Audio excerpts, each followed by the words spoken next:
योजना कोणत्या बंद केल्यात? माहिती सरकारच्या काळामध्ये घोषणा मोठ्या झाल्या, पण आधी शेतकऱ्याची कर्जमाफी झाली, ती झाली नाही. लाडक्या बहिणींना 2100 रुपये देणार होते, ते झाले नाही.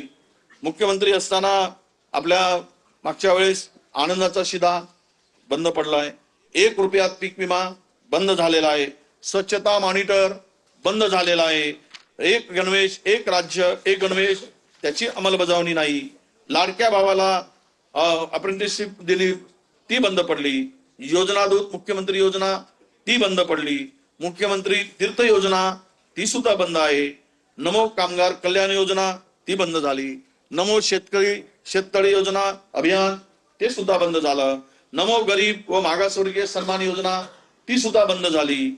नमो ग्राम सचिवालय योजना ही सुद्धा बंद पडली. नमो आदिवासी स्मार्ट शाळा योजना ही सुद्धा बंद झाली. नमो दिव्यांग शक्ती योजना अशी नावं देतात की जसं काय उद्धाराच उद्धार चालला, सगळ्याचा उद्धार करायला निघालाय. अशा पद्धतीनं नमो दिव्यांग शक्ती योजना ती सुद्धा बंद पडली. नमो तीर्थस्थळ व गडकिल्ले संवर्धन योजना ती सुद्धा कागदावरच आहे. मग या योजनांचं काय झालं? योजना कशाला केली?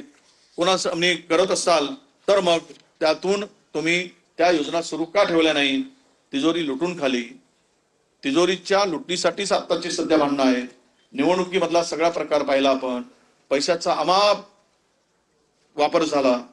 आता आम्ही ऐकलंय की त्र्यंबकेश्वरमध्ये एका मताला 50,000 रुपये मोजले गेले.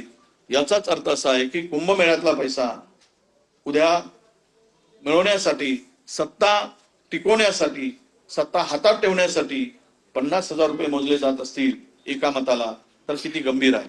मतदान या म्हणजे मतदान केंद्रावर जाऊन आमदार महिलेला धमकवतात, त्याचा व्हिडिओ शूट करतात.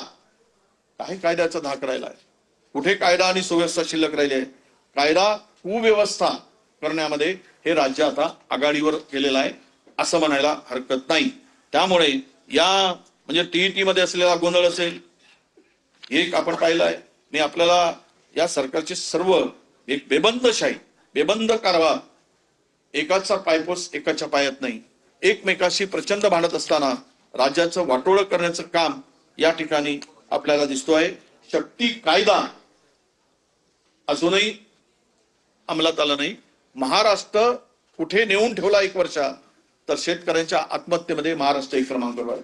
महाराष्ट्र हा महिलांच्या अत्याचारामध्ये 1 नंबरवर पोहोचला आहे.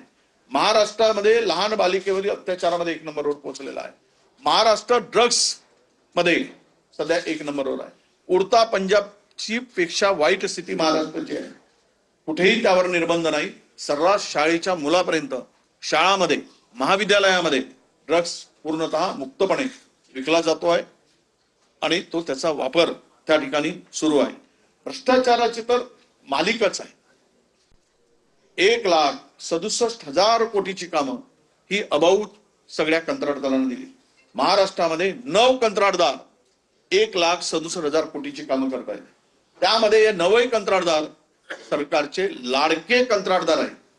आता नवीन ही उपाधी सुरू झाली आहे. लाडकी बहीण होती, लाडका भाऊ होता, आता ते खड्ड्यात गेले आणि लाडका कंत्राटदार आता पुढे आले. काही कामं 33% अबाऊ दिले गेले. 33% अबाऊ. एटफार मध्ये मॅनेज करून दुसऱ्या कंत्राटदाराला त्या ठिकाणी कॉम्पिटिशन मध्ये भागच घेऊ द्यायचा नाही आणि एखाद्याने चुकून घेतलाच तर त्याला डिस्क्वालिफाय करायचा, त्याला अपात्र करायचं.